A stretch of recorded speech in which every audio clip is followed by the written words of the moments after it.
You carry other people's emotions like stones in your pockets.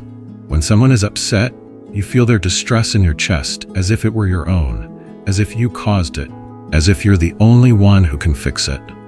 You apologize for things that aren't your fault. You manage moods that don't belong to you. You exhaust yourself trying to keep everyone comfortable, everyone happy, everyone okay, because somewhere deep inside, you learn that their peace is your responsibility, and their pain is your failure. You are the one who arrives early to ease someone's stress, the one who texts first after an argument, even when you weren't wrong, the one who absorbs tension in a room and transforms it into labor, emotional, invisible, relentless. And beneath this compulsion to fix, to soothe, to manage, is a belief so old you can barely remember learning it, that love is something you earn by making sure no one ever hurts. But exhaustion lives in your bones now, and somewhere beneath the caretaking is a question you've been too afraid to ask. What if I stopped? What if I let people carry their own weight? Today, we're exploring the quiet psychology behind why some of us learn to feel responsible for everyone, and what it takes to finally put down what was never ours to carry. You recognize yourself in the way you scan rooms for discomfort, the way you can sense someone's mood shift before they speak, the way you take on the emotional labor in every relationship, the checking in, the smoothing over, the making sure everyone feels seen, heard, understood. You are the mediator in conflicts that don't involve you, the one who apologizes to keep the peace, even when peace shouldn't cost you your truth. You silence your own needs because someone else's always feel more urgent, more legitimate, more deserving of attention. And when you finally do speak up, you frame it as a question, as a negotiation, as something optional, because asking for what you need feels selfish, demanding, too much. People call you thoughtful, considerate, empathetic, and you are. But beneath the thoughtfulness is hypervigilance. Beneath the consideration is fear. You are not just caring for others, you are managing them, monitoring them, trying desperately to prevent some catastrophe that only you can see coming. The catastrophe of their disappointment, their anger, their withdrawal of love, and the weight of this is crushing you. Not dramatically, not all at once, but slowly, quietly, like water wearing down stone. Because you were never meant to hold this much. No one was.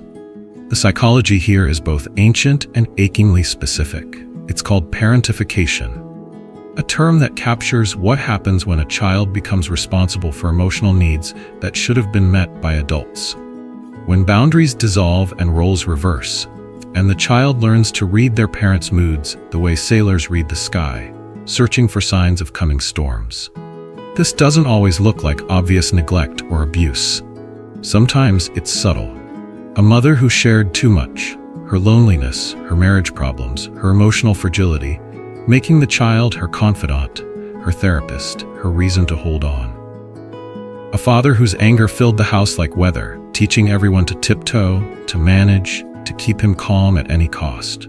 Parents who were physically present but emotionally absent, leaving the child to guess at what would earn attention, approval, love. Or perhaps you had a sibling who struggled, addiction, illness, behavioral problems, and you learned early that your role was to be easy, to be good, to not add to the burden. You became the child who didn't need anything, who solved their own problems, who grew up too fast because someone had to hold it together, and the adults couldn't.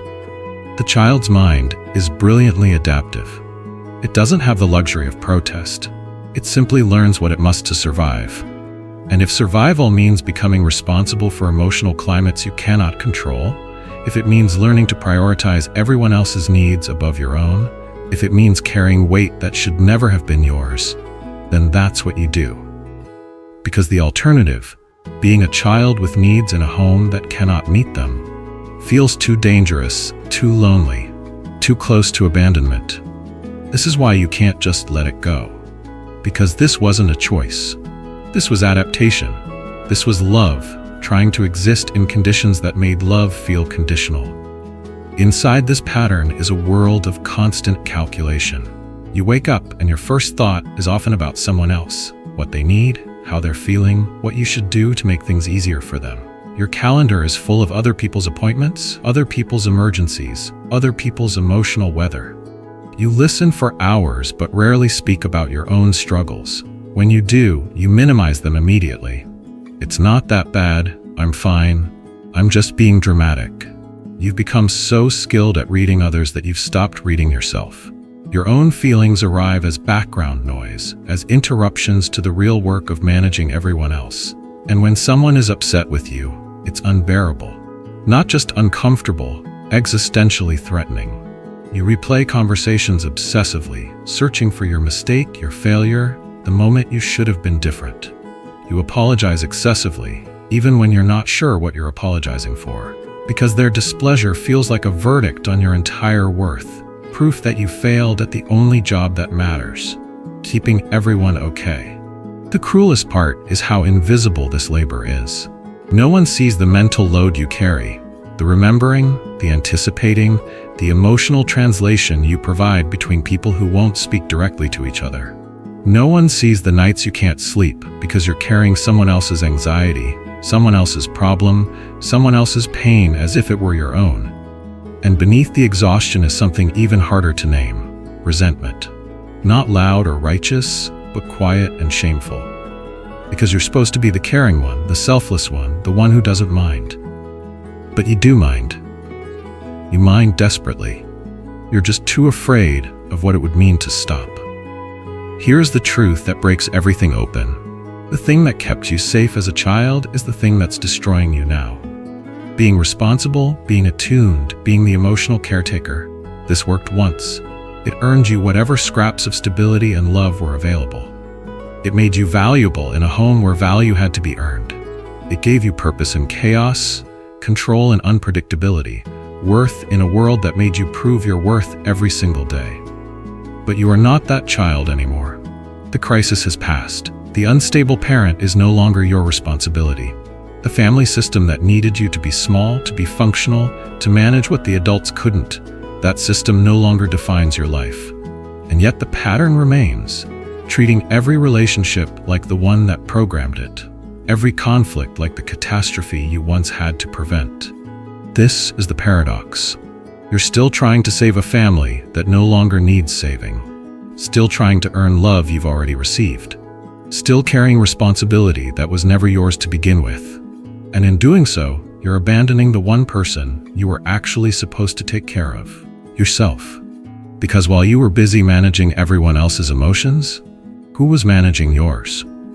While you were making sure everyone else felt safe, who was making you feel safe? While you were carrying everyone else's weight, who was noticing that you were drowning under the load? The shift begins here, in recognizing that your hyper-responsibility is not virtue. It's survival strategy outliving its usefulness. And what once protected you is now preventing you from living authentically, from resting, from experiencing relationships where care flows both ways. Step back with me for a moment. Look at the larger pattern. We live in a world that celebrates selflessness while exploiting it. A world that tells women especially, but all of us really, that our value lies in how much we give, how little we need, how well we can disappear into the service of others. We're taught that boundaries are selfish, that saying no is unkind, that taking care of ourselves is indulgent, secondary, something we do only after everyone else has been served. We praise the martyrs and the caregivers while ignoring the costs they pay, the burnout, the resentment, the slow erosion of self that happens when you make yourself small enough to fit into everyone else's needs. And so we perform. We give endlessly, smile through exhaustion, pretend our tanks are full when they've been running on empty for years. We watch others take without offering, need without reciprocating, and we tell ourselves this is normal, this is love, this is just who we are. But here's what they don't tell you. Healthy love is not one person carrying everything. Healthy love is mutual. It asks and answers. It gives and receives. It recognizes that your needs are as legitimate as anyone else's, that your emotional capacity has limits, that you cannot pour from an empty cup without eventually breaking the vessel itself. This is not just your wound. This is a cultural inheritance. But knowing that doesn't make it easier to change. It just helps you see that you're not alone in this particular kind of tired. So here's what you need to hear. What no one said when you were small, and learning that love meant sacrifice. You are not responsible for other people's emotions. You are not required to fix what you didn't break. You are not selfish for having needs, for setting boundaries, for sometimes choosing yourself. Other people's discomfort is not your emergency. Their disappointment is not your failure. Their inability to regulate their emotions is not your job to manage. You can care about someone without carrying them. You can love someone without losing yourself in the process. The voice that tells you everyone else's needs matter more than yours, that voice is not wisdom. It's not compassion. It's fear wearing the mask of virtue. And you can thank it for trying to keep you safe while gently, firmly setting it aside. You are allowed to rest. You are allowed to say no. You are allowed to stop performing emotional labor for people who never learned to do it themselves. You are allowed to let people experience the natural consequences of their choices without rushing in to save them from discomfort. This is the gentle rebellion, to recognize that you are not the emotional parent of the world. To understand sometimes the most loving thing you can do is let people carry their own weight. To offer yourself the care you've been giving everyone else for free. And so we return to the beginning, but something has shifted. You still notice when others are struggling. That attunement doesn't disappear.